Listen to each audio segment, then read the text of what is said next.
My pleasure. Welcome to the light. Thank you, thank you, thank you. All right, so let me go ahead and give her the introduction that she's due. I don't think I have enough time to give her the introduction that she's earned because she is a filmmaker, she is a mother, a wife, a doctor. She chairs the Africana Studies Department. Yes, I do. Earlier I was talking to you about how she is one of the people who is a keeper of the oral tradition. And one reason why I like having her here is because like Dr. Bernice Johnson Reagan used to do, she keeps so many great oral traditions alive, and those traditions pass through her, through us, and then we in turn pass them to new generations. So it's so great to have her here. Like I said, she's a filmmaker, she's a writer, and the other thing is, everything she's produced that I've seen so far has been like super urgent. Even when it's been full of joy, it's been super urgent for the times that we live in, and more importantly for the times to come. And I'll say this, I said this before, I attended your graduation celebration for the Africana Studies Department last year. Yep. And it didn't feel like I was at a PWI for the first time that I was on this campus.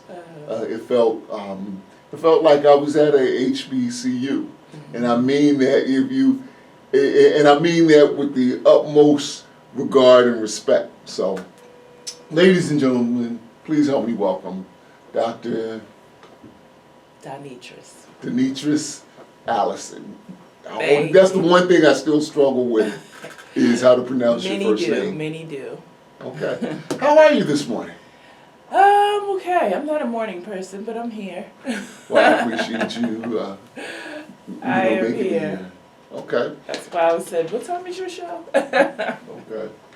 So, if there's nothing else that you want to start off with, do you want to tell us about the block party that's happening on next Thursday? Yes. So, I can take you back a little bit because one of my students was just asking me about the origins of the Intro to Hip Hop class at Stockton. So, it kind of made me reminisce a little bit. So, this is my 20th year at Stockton, and I started in 2004 and immediately got involved with Africana Studies as it existed at Stockton long before me. It existed as you could get a minor in Africana Studies when I started. Now you can get a bachelor's degree. But I started in 2004. Of course, immediately the faculty that embraced me first were the faculty of Africana Studies. And, at the time I was mainly teaching in the communication program because my background is in media, film studies, all of that good stuff, with a focus on how Black people are presented in those arenas.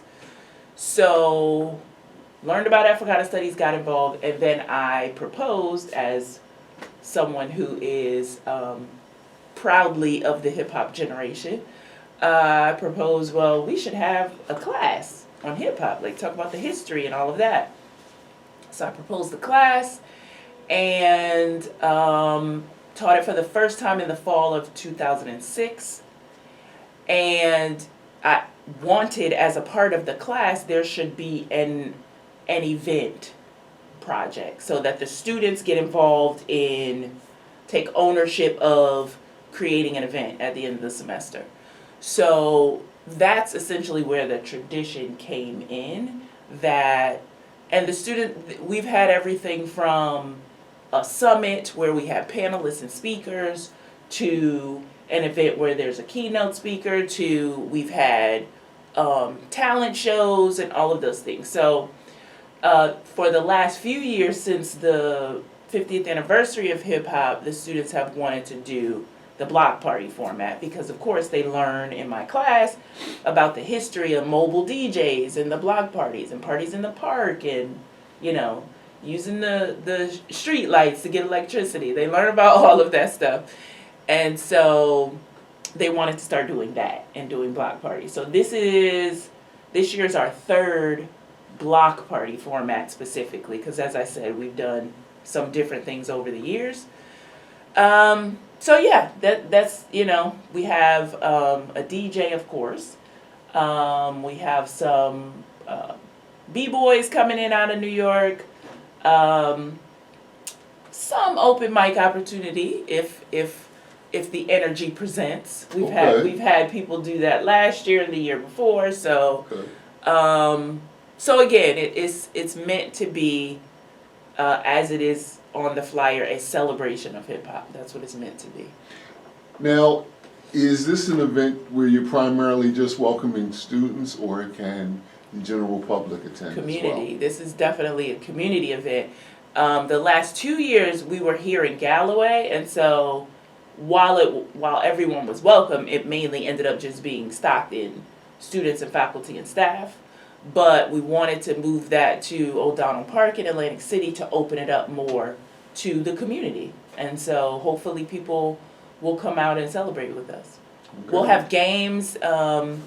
Each of my student groups have prepared some table games, trivia, and, you know, karaoke and, the, you know, double dutch. They have all kind of things planned for the community.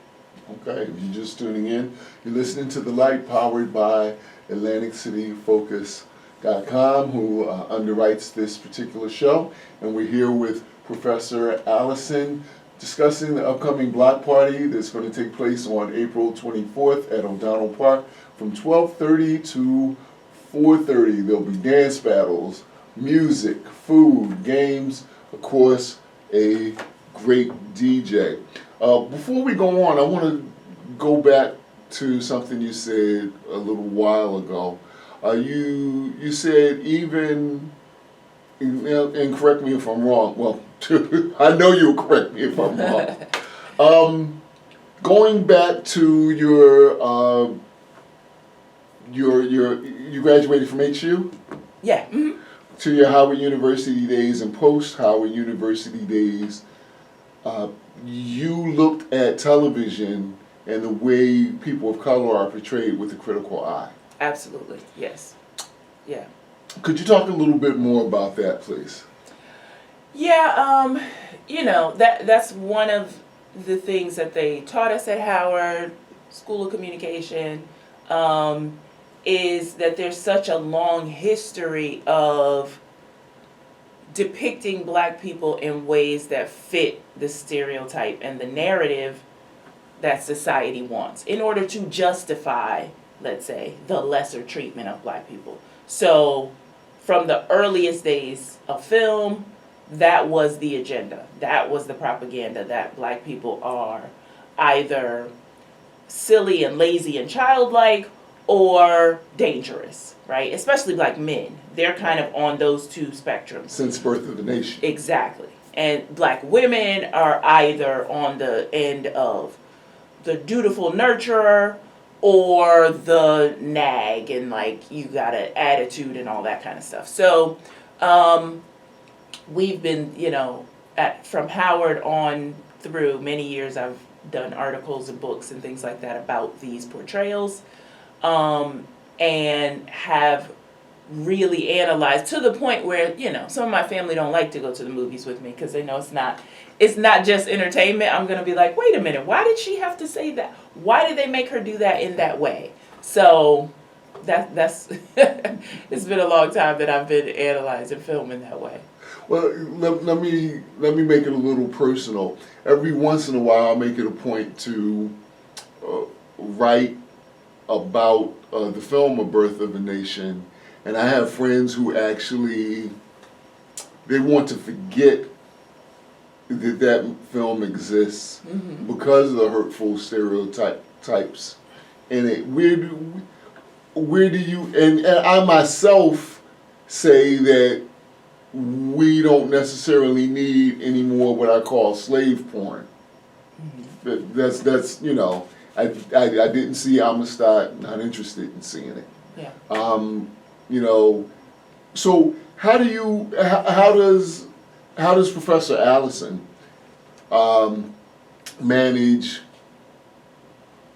how much is too much and how much is not enough? And then, what would be your recommendation to the general person who just doesn't want to see any more of those narratives? I completely understand that. I am not of that group, but I understand it. I've heard a lot of folks talk about how, we don't need any more like trauma porn, and I get it.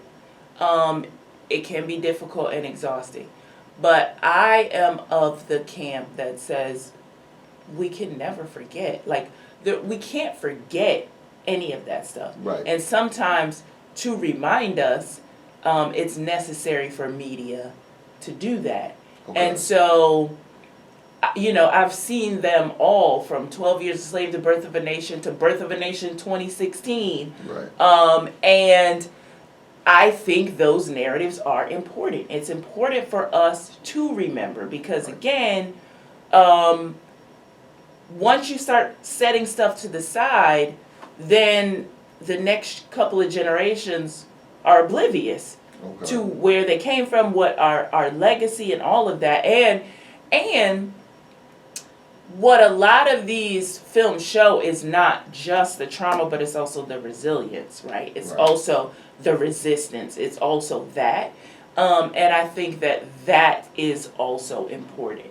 So I'm never one to say, let's just stop making those. I do not agree with that.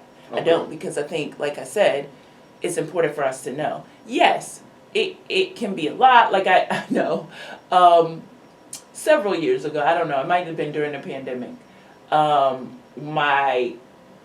we do movie nights in my house. And so my daughter was kind of like, oh, but can it please be something like joyful or whatever? Because she's like, I just can't right now. So, and I respect that. I'm like, okay. Episode of Blackish. I respect that. I was like, all right, okay, we're not gonna watch some, deep educational historical black movie. Right. We'll watch something else that's fun. I get that, but again, I'm also the same person, which is why she said that. To raise my kid, they've seen everything. They've seen all of those movies. And I was just telling another class of mine that my kids, the hood classics, they've seen all of those as well. Boys in the Hood, New Jack City, Juice, like everything. Right. So it's important for us to have all of those narratives that add to our story, especially the ones made by Black directors, writers, producers. Right. That's important to me. If you're just tuning in, you're getting an Africana Studies course for free, a very abridged version. We have the chair, Dr. Donnetrice Just Allison. say Dr. Allison, leave it alone. Allison. Forget it. You always tell me I've just known you give for up. a long time, and you Just still give up. Because I want to call people by their right name. I think names are important. They are, but even then though you I struggle. keep, Okay. Does my heart mean anything? Anyway, looking on the clock on the wall, before we get out of here, you got time to play 5 questions and then we'll talk again. Sure, of course. Real quick about the Black Party. Okay, so this is a game that nobody wins but nobody loses. I don't have anything to give you, so you're not technically winning, but you don't lose anything. Question number 1, Dr. Allison, what is hip hop? Hip hop is a culture first and foremost. That's what you learn in my class. Hip hop is culture. It is not just rapping. So rapping is part of hip hop culture, as well as, the 4 pillars of the DJ, graffiti, the dance, all of that is part of the culture. But even in addition to that, there is a vibe to it. There is a style to it. There is knowledge base. There is a wide history to it that is connected to the history of the Black Power movement, the Civil Rights movement, Harlem Renaissance era, Black Arts movement. So there's so many there are connections to it that bridge African culture, African American culture, and for the way I look at it and talk to my students is African culture, African American culture came together, had a baby, and that's hip hop culture. Okay. Question number 2. Has hip hop been co-opted? Has hip hop been co-opted? In some ways, yes. I don't think that what happened to rock and roll will necessarily happen to hip hop to the extent that it's completely taken over. Okay. However, it has been co-opted in that it is everywhere and it's very commercial and it's used for all kind of marketing purposes and all of that. Like you see, again, I was just going through with my students on Tuesday in my intro to hip hop class how, commercials use it. I showed them one of the first commercials to use hip hop. That was that McDonald's commercial with the rapping chicken nuggets. It was so stupid. It was horrible. But my favorite is the Fruity Pebbles one with Barney and Fred dressed up like Run DMC. Yes. So in that way, it has been co-opted and, overly commercialized. We're a capitalistic society, so yes, you see it everywhere. However, there's some good to that in that hip hop is global. I mean, Right. you go anywhere in the world, and I have been many places, you're gonna see hip hop. You're gonna see the culture, and you're gonna see, yes, the people there make it their own, but it's still, a part of hip hop, which is why it wasn't the fly by night fad that some people thought it was gonna be when it first started. Right. Right. Lord knows I'm old enough to remember when I thought it wasn't going to last. That's a cute record. Right. What TV show or film should I share and watch with my niece Lillian, who will be a high school senior in 2026? Like, that's wide. I mean, there's a lot of. I mean, I have my list, There are but so many. But I'm a mere man. So. But okay, related to hip hop or something else? No, I'm just talking about with In regards to the general. whole lexicon of Oh films. my goodness. There's just so many. I'll just say the first thing that popped into my mind because, again, there are so many. Okay. Good material out there to me that I would Okay. recommend. There are a lot of, new and up and coming filmmakers, writers, producers, TV shows, etc. that are fantastic. But the first thing that popped into my mind, I don't know, she's gonna be a high school senior, so I mean, I think she can handle it. But the first thing that popped into my mind was Lovecraft Country. Wow. Okay. I just thought that was Okay. fantastically Okay. well written, produced, all of that. So Okay. I'm not going to disagree with you. Wow. Okay. All right. like I said, there's a lot, but that's the first thing that popped into my mind. Okay. I've written this question one way, but I'm going to change it up because I know who I have here. Everybody who's a true hip-hop head of a certain age remembers a time when they were listening to a tape and they heard a song or a lyric, and the most respectful thing you could do is stop the tape in the middle, rewind the tape. There are kids listening to the show with rewind the tape. What is he talking about? Mm-hmm. Rewind the tape and play that piece of track over and over again. Can you name a song that made you stop the tape and rewind to hear it, back to back like that? Again, there are so many. Give me a couple. I mean, Because I was, one of those people who've just always been attracted to lyricism from a kid. And I used to actually rewind it and then write them down. serious. So I would rewind it as many times as it took me to catch what they said so I could write the verse down. So it has to be something by Rakim, so I'll start there. And probably, Microphone Fiend, something from Microphone Fiend. Yeah. That's just, it's masterful. He hardly even takes a breath. Yeah. And it's not a traditional verse, chorus song either. It's just like spitting like for 5 minutes. I feel sorry for people who weren't alive when that record actually dropped. Mm-hmm. It was one of the hottest summers on record. The week it dropped was crazy hot. Mm-hmm.